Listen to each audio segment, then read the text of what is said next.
ஓம் நம சிவாய. தென்னாடுடைய சிவனே போற்றி, எந்நாட்டவர்க்கும் இறைவா போற்றி.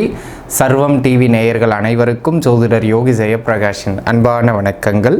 அன்பர்களே, இந்த பதிவில் நம்ம என்ன பார்க்க இருக்கோம் அப்படின்னு கேட்டிங்கன்னா, நமக்கு கடந்த ஆங்கில புத்தாண்டுக்கு நம்ம பலன் பார்த்துருப்போம். தற்பொழுது தமிழ் புத்தாண்டு, ஏன்னா சித்திரை 1 தான் நம்ம தமிழ் புத்தாண்டாக அனுசரிக்கிறோம். அந்த விதத்தின் அடிப்படையில் 2020 ஆண்டு பராபவ ஆண்டு அப்படின்னு சொல்லப்படுகிறது. இந்த 12 மாதங்களுக்கான இந்த ஆண்டு பலன் எப்படி இருக்கிறது அப்படிங்கிறத நம்ம பார்த்துருவோமுங்க. இப்போ இதில் பார்த்திங்கன்னா, எப்போவுமே ஒரு ஆண்டு பலன் கணிக்கின்ற பொழுது பொது பலனின் அடிப்படையில் அது 4 வருட கிரகங்களின் பெயர்ச்சிகள், நகர்வுகள், இருப்புகள் இவற்றின் அடிப்படையில் தான் கணிக்கப்படுதுங்க. சனி, ராகு, கேதுக்கள் மற்றும் குரு. இப்போ இதில் பார்த்திங்கன்னா, சனி பகவான் இந்த ஆண்டு முழுக்கவும் மீனத்தை அலங்கரிக்கிறார்.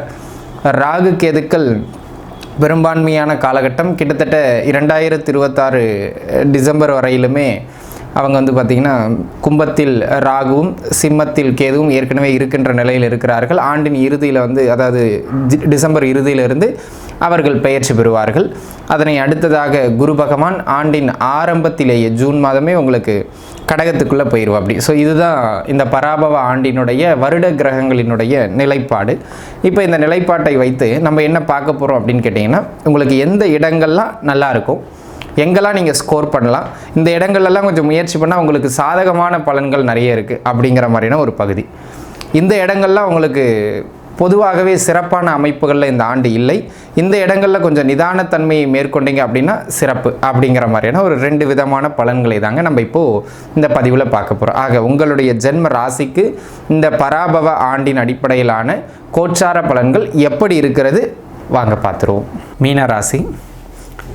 மீனத்தை பொறுத்த மட்டிலும் இந்த ஆண்டு ஏற்கனவே ஜென்ம சனி பெய்கிட்டு இருக்கிறது உங்களுக்கு தெரியும்.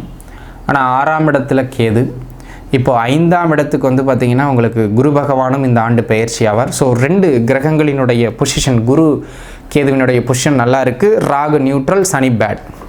அப்போ கோச்சாரம் நன்மைக்கான பலம் தான் ஓங்கி இருக்குது. ஆனாலும் ஜென்ம சனியே பிரதானமானது, சரிங்களா? அந்த சனியை குரு பார்க்கறதுனால ஜென்ம சனியின் வீரியம் குறையும். அப்போ நற்பலன்களும் தீய பலன்களும் கலந்த ஒரு அமைப்பாக இந்த ஆண்டு இருக்குது அப்படிங்கிறத மைண்டில் வச்சுக்கணும். ஃபஸ்ட்டு நம்ம நன்மைகளை பார்த்துருவோம். சுபகாரியங்கள் சில கூடுதல் முயற்சிக்கு பிறகு நல்லபடியாகவே முடியுங்க. தாராளமாக நீங்கள் முயற்சிக்கலாம். இது ஒரு நல்ல அமைப்பு. அதே போல் அன்பு நண்பர்களே, இந்த காலகட்டத்தை பொறுத்த மட்டிலும் திருமணம் சார்ந்த உங்களுடைய முயற்சிகள் நல்ல முறையில் வெற்றியடையும். புத்திரபாகியத்திற்கான அமைப்புகள் கைகூடி வருகிற காலகட்டம். குழந்தை இல்லாதவங்க, குழந்தைகளுக்காக மருத்துவம் பார்த்துக்கிட்டு இருக்கவங்க, இப்போ போயிட்டு ஒரு முறை குலதெய்வத்தை மட்டும், அதாவது குலதெய்வ வழிபாடு இருக்கிறவங்க, இல்லாதவங்க எங்களுக்கு குலதெய்வம் இல்லைன்னு கவலைப்பட வேண்டாம். உங்களுடைய விருப்ப தெய்வத்தை நீங்கள் பிரார்த்தனை பண்ணலாம். குலதெய்வ வழிபாட்டுக்கு பிறகும் இஷ்டதெய்வ வழிபாட்டுக்கு பிறகும் சின்னதாக மருத்துவம் பார்த்துக்கிட்டு இருக்கவங்க, அந்த மருத்துவத்துக்கு பிறகாகவும் ஆரோக்கியம் சரியாகி குழந்தை பாக்கியம் கன்ஃபார்ம் ஆயிரும். அப்போ குழந்தை பாக்கியம் நல்ல முறையில் கிடைக்கக்கூடியது மாதிரியான ஒரு அதி உன்னதமான நற்காலகட்டமாக இந்த காலகட்டம் அமைகிறது. First point. 2வது, இந்த காலகட்டம் காதல் கைகூடி வருகிற ஒரு நல்ல காலகட்டம், சரிங்களா? இது ஒரு அமைப்பு. 3வது, வேலை இல்லாத நண்பர்களுக்கு இந்த காலகட்டம் வேலை வாய்ப்புகளை பெற்றுக் கொடுக்கும். ஆக ஜென்மசனி நடக்கிறதுனால சிறப்பான வேலை, சூப்பரான வேலை அது நம்ம எதிர்பார்க்க முடியாது. அப்போ கிடைக்கிற வேலையை எடுத்துகிட்டு போயிடணுங்கிறது பாயிண்ட். அப்போ என்ன பண்ணணுங்க, வேலை கிடைக்கும், கிடைக்கிற வேலையை அழகாக எடுத்துகிட்டு வெளில போயிடுறது நல்லது. அதே போல் சொந்த ஊரை விட்டு வெளியூர் போகிறதுக்கான வாய்ப்புகளும் இந்த காலகட்டத்தில் உண்டு.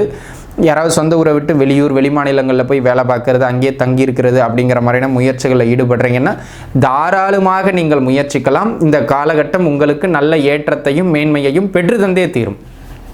அதில் எந்த விதமான மாற்று கருத்துமே கிடையாது, சரிங்களா? ஆக இந்த காலகட்டம் ஓரளவுக்கு நல்ல அமைப்பு. அதே போல் எதிரிகளை வெல்ல முடியாது, இழுபறியாக இருக்கும். ஒரு சில இடங்களில் எதிர்ப்புகளை தாண்டி உங்களுக்கு சின்னதான வெற்றிகளும் கிடைக்கக்கூடியது மாதிரியான நல்ல காலகட்டமாகவே மீனத்திற்கு இந்த காலகட்டம் அமைகிறது. அதாவது இந்த நன்மைகள் எல்லாமே கொஞ்சம் எஃபர்ட் கூடுதலாக எடுக்கணும். ஏன்னா ஜென்ம சனி இருக்கிறதுனால இன்றைக்கி முடிய வேண்டிய விஷயம் நாளைக்கு முடியும், ஆனால் வெற்றி ஆயிடும்.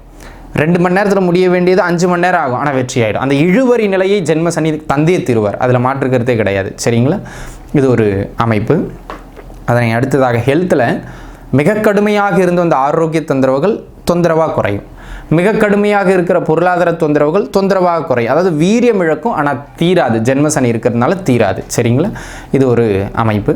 அதனை அடுத்ததாக அன்பு நண்பர்களே, இந்த காலகட்டத்தை பொறுத்த மட்டிலும் உங்கள் குழந்தைகளின் வளர்ச்சியை கண்டு மனமகிழ்வு பெறுவீர்கள். ஒரு சில நேரங்களில் குழந்தைகளுக்கு சின்ன சின்ன ஆரோக்கிய தொந்தரவுகள் இருக்கும், அதை மட்டும் கொஞ்சம் கவனத்தில் எடுத்துக்கிட்டால் போதும். மற்றபடி மேஜராக பயப்படணும் அப்படிங்கிற மாதிரியான அவசியங்கள் எதுவும் கிடையாது. அதேபோல் அன்பு நண்பர்களே, இந்த காலகட்டம் இந்த மதிப்பு மரியாதை அதிகரிக்கிறது, பொது விஷயங்களில் நீங்கள் ஈடுபடுறது, ஒரு சிலர் ஆன்மீக பணிகள் எடுத்து செய்கிறது, இந்த மாதிரியான அமைப்புகள்லாம் உங்களுக்கு உண்டு. திடீர்னு ஒரு சிலர் அரசியலில் போய் குதிப்பாங்க, திடீர்னு ஒரு சமூகத்தில் ஒரு முக்கிய பொறுப்புகளில் வர்ற மாதிரி ஒரு பெரிய ஆகிற மாதிரியான முயற்சிகளில் ஈடுபடுவாங்க. இதெல்லாம் ஒரு பக்கம் நகர்ந்துக்கிட்டு இருக்கும். ஆக அன்பு நண்பர்களே, இந்த காலகட்டத்தை பொறுத்த மட்டிலும் ஒரு பாப்புலாரிட்டியை எதிர்பார்த்துக்கிட்டு இருக்கிற மீனராசி அன்பர்களுக்கு அந்த பாப்புலாரிட்டி வாய்ப்புகள் இப்போ கிடைக்கிறதுக்கான அமைப்பு மிக மிக சிறப்பாக உண்டு. குலதெய்வ வழிபாட்டிற்கும் நல்ல மேன்மையான ஒரு காலகட்டமாக இந்த காலகட்டம் அமைகிறது. இதெல்லாம் நன்மை. எங்கே கவனமாக இருக்கணும்? எல்லா அமைப்புகளிலுமே ஜென்மசனி நடக்கிறதுனால நிதானமாக தான் இருக்கணும். உங்களுடைய எந்த முயற்சியும் பெரிய அளவில் வெற்றி இல்லை, ஆனால் தோல்வி இல்லாமல் நகர்ந்துடும். அந்த குரு அங்கே இல்லைன்னா எல்லாமே தோல்வி. குருவின் பார்வை சனிக்கு இருக்கிறதுனால அந்த ப்ராசஸில் தடைகள் ஏற்படலாம், ஆனால் வெற்றி கொஞ்சம் தடுமாறி இந்த ஹீரோ 2 மணி நேரம் படத்தில் 1.25 மணி நேரம் அடி வாங்கி அல்லது சிரமப்பட்டு அந்த கிளைமேக்ஸ் ஸ்பாட்டில் ஜெயிப்பார்லே, அந்த மாதிரி மீனராசிக்காரங்க இந்த வருஷம் ஃபுல்லாக எந்த ஒரு விஷயம் எடுத்தாலும் அதில் தடைப்பட்டு அடி வாங்கி அடைச்சி என்னப்பா இந்த விஷயமே நமக்கு வேண்டாம்ப்பா, இந்த இடமே வாங்க கட்டி போது வாப்பா கிளம்பலாங்கிற போது பார்ட்டி கூப்பிட்டு கொடுத்துருவார். சரிங்களா? அப்போ ஜெயிச்சிருவீங்க. அந்த மாதிரி கிளைமேக்ஸில் ஜெயிக்கிற ஒரு காலகட்டமாக இந்த காலகட்டம் மீனராசி நேயர்களுக்கு அமைகிறது அப்படிங்கிறத நம்ம புரிஞ்சுக்கிடணும். சரிங்களா? அந்த விதத்தில் இது ஒரு நல்ல அமைப்பு. ஆக அன்பு நண்பர்களே, இந்த காலகட்டத்தை பொறுத்த மட்டும் எல்லாவற்றிலும் கொஞ்சம் விட்டு கொடுத்து இறங்கி தான் போகணும். அதே போல் ஆரோக்கியத்தில் எப்பவுமே கொஞ்சம் கவனம் செலுத்திக்கிறது மிக மிக நல்லது. இந்த காலகட்டம் தேவையில்லாத மனக்குழப்பங்கள்லாம் வந்துக்கிட்டே இருக்கும். ஆல்ரெடி இருக்குது ஒரு 2 வருஷமாகவே. அது இந்த காலகட்டம் குரு பார்வையினால் கண்ட்ரோலாக இருக்கும், ஆனால் தீராது. இங்கே பாருங்க, ஆரோக்கிய தொந்தரவு தீராது, கண்ட்ரோலுக்கு வரும். கடன் தொந்தரவு தீராது, கட்டுக்குள்ளே வரும். எதிரி பிரச்சனைகள் தீராது, கட்டுக்குள்ளே வரும். வழக்கு பிரச்சனைகள் தீராது, வாய்தா வாங்கி நீங்கள் தோல்வி அடையாமல் தப்பிச்சுக்கிடலாம். ரிசல்ட் எதுலேயுமே பர்ஃபெக்டாக கிடைக்காது, ஆனால் அந்த வீரியம் குறையக்கூடிய வேலையை இந்த குருவும் கேதுவும் பார்த்துருவாங்க. சரிங்களா? அதே போல் 12ஆம் இடத்துல அமரப்பெறுகிற ராகு பகவானால் அப்பப்போ தூக்கமும் குறையிறதும், அடிக்கடி எந்த ஒரு விஷயத்திற்கும் அலைச்சல்கள் ஏற்படுறதும் அதிகமாக இருக்கும். சரிங்களா? அப்போ என்ன பண்ணணும்? எந்த ஒரு செயல் செய்தாலும் அதில் கொஞ்சம் திட்டமிடல் அப்படிங்கிறது முன்கூட்டி அவசியம். அந்த திட்டமிடல் இல்லைன்னா ரொம்ப அலைச்சல்கள் ஏற்படும். அதை மட்டும் பார்த்துருந்துங்க. வீண் விரயங்களை குறைச்சிக்கிடுங்க. சரிங்களா? அன்பு நண்பர்களே, இப்போ நம்ம பார்த்த எல்லாமே பார்த்திங்கன்னா கோட்சாரத்தின் அடிப்படையிலான பொது பலன்கள். இதுக்கு எப்போவுமே ஒரு 5லிருந்து 10% பலம் உண்டு. ஆனால் நம்ம இந்த வீடு கட்டுறது, தொழில் பண்ணுறது, இன்வெஸ்ட் பண்ணுறது, திருமணம், இந்த மாதிரி முக்கிய விஷயங்கள் வரும்போது நம்ம ஜாதகத்தினுடைய தசாபுக்தி, சுயஜாதக தசாபுக்தி தான் ரொம்ப முக்கியம். அப்போ அதை நம்ம பார்த்து இறங்கணும் எந்த ஒரு விஷயத்துலையும் அப்படிங்கிறது தான் நம்மளுடைய அறிவுறுத்தல். தனிப்பட்ட முறையில் பொதுப்பலன் இங்கே நம்ம வீடியோவில் பார்த்துட்டோம். தனிப்பட்ட முறையில் ஜாதகம் பார்க்கணும் அப்படின்னு விருப்பப்பட்ட நண்பர்கள் கீழே தெரிகிற என்னுடைய எண்ணுக்கு தொடர்பு கொண்டு உங்களுடைய சுயஜாதகத்தை பார்த்துக்கிடலாம். எந்த ஒரு முக்கிய முயற்சியும் சுயஜாதகத்தை பார்த்து அதன் பிறகு இறங்குறது மிக மிக நல்லது. சரிங்களா? அனைவரும் நன்றாக இருப்பீர்கள். வாழ்க வளமுடன். நன்றி.